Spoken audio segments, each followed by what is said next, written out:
I've been thinking a lot lately about World War II and about the Germans and why they went down the path that they did.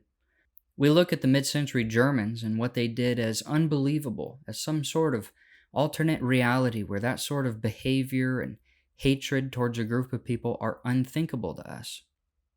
It's often said that if we cannot have conversations to solve disputes, then all we have left is violence. Violence is the next logical step when there's nothing left to talk about.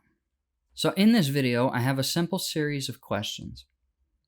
Are there certain groups in the US with which we have nothing left to talk about? No common ground, no compromise, no live and let live. Is there a group in America that isn't just a part of a political ideology, but really a form of evil? How do you talk to evil? How do you negotiate with evil? How long can you coexist with evil, destroying everything you loved and once cherished, before you develop a hatred for it?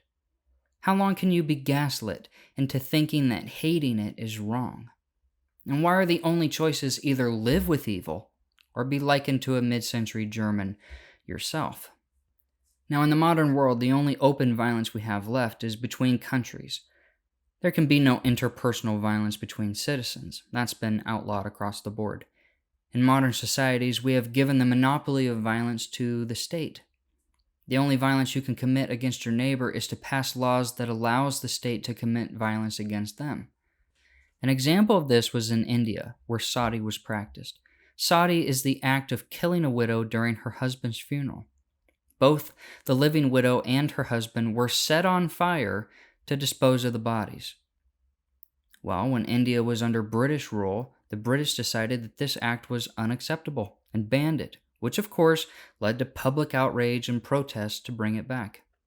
So the British had this to say: "Be it so. This burning of widows is your custom. Prepare the funeral pile. But my nation also has a custom. When men burn women alive, we hang them and confiscate all their property. My carpenters shall therefore erect gibbets on which to hang all concerned when the widow is consumed. Let us all act according to national customs." And sati did not go on much more after that. But what are the odds that the state is going to enforce a law that prohibits, say, this behavior? Not likely. After all, these behaviors were inspired and funded and taught and indoctrinated into people as a direct result of the state. As I've pointed out before, we live in an opposite-day universe where we purposefully choose the most stupid and self-destructive policies and actions. All of this is celebrated, it's encouraged, it's cheered on for more. Just read the comments on Instagram. These are all accomplices to evil. We're told that a government that would ban such things is a fascist one, and who would want to live under that? The system is terrified of a right-wing fascist coming to power because, under those types of systems, the groups doing the cultural and economic destruction of America would actually be threatened. This is why they label anything rational as fascist. I wonder why. If everything they say is a lie and a reversal of the truth, then maybe fascism is the answer. We are currently in the death spiral of liberalism, where anything goes, and we are demonized for resisting against it. Jonathan Bowden says that liberalism is indifference. Who cares? What's the harm in doing it? So long as I'm not harming anyone else, who are you to say what I can or cannot do?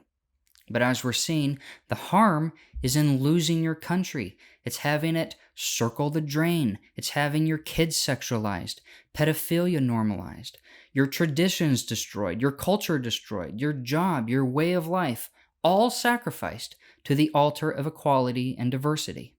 And besides, who are we to tell these people what to do? This video is not a defense of the Germans or what they did or how they did it. But they were people just like us, and a certain number of factors were put on them after World War II. And unfortunately, that same recipe is being put on us. Their land was taken from them. They were humiliated in defeat after the war. They were losing their culture and national identity to outside forces. And in the West, right now, there's more to life than material prosperity or individual self-expression. Not all progress is progress. What good is it all if it leads to our collapse? Maybe the reason these are newly implemented things is because humans knew for thousands of years that they were dumb ideas and knew better than to try them, at the risk of destroying their own countries. It just came out that 39% of kids aged 18 to 24 identify as something on the LGBT spectrum. Do we really think that is sustainable?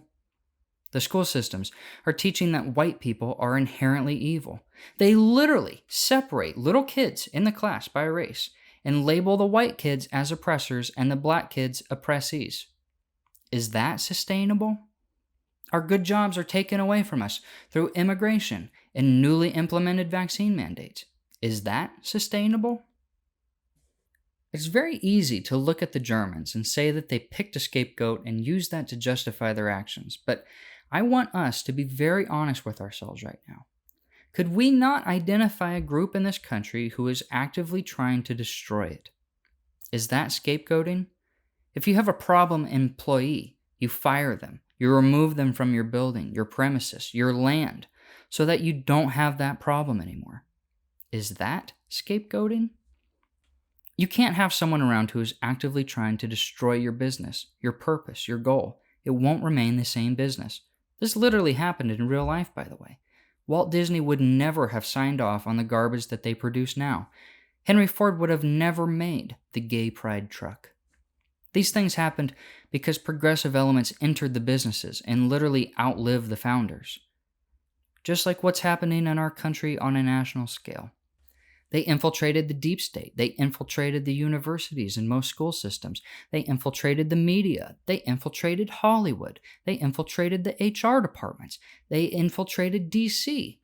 They infiltrated every major company and now conspire openly with the government to enact policies and business practices that actively hurt and destroy this country because, let's face it, that's their mission. They outlasted and drove out the sane, rational people in those fields. And we'll never change anything in this country if we don't identify the problem first. This is the first step in fighting cancer. You get a diagnosis. You know what's attacking you. But we have been so conditioned over the last 30 years to not attack the cancer, to treat it like it's just another healthy cell, like it won't come back and kill us in the end. So I want to close with the same type of question that I opened with. How long can you live with cancer before you do something about it? Anyways, that's all the time I have left for today. If you like this content and type of videos I'm making, please consider giving this video a like and maybe subscribing. I'll see you all in the next video. Peace.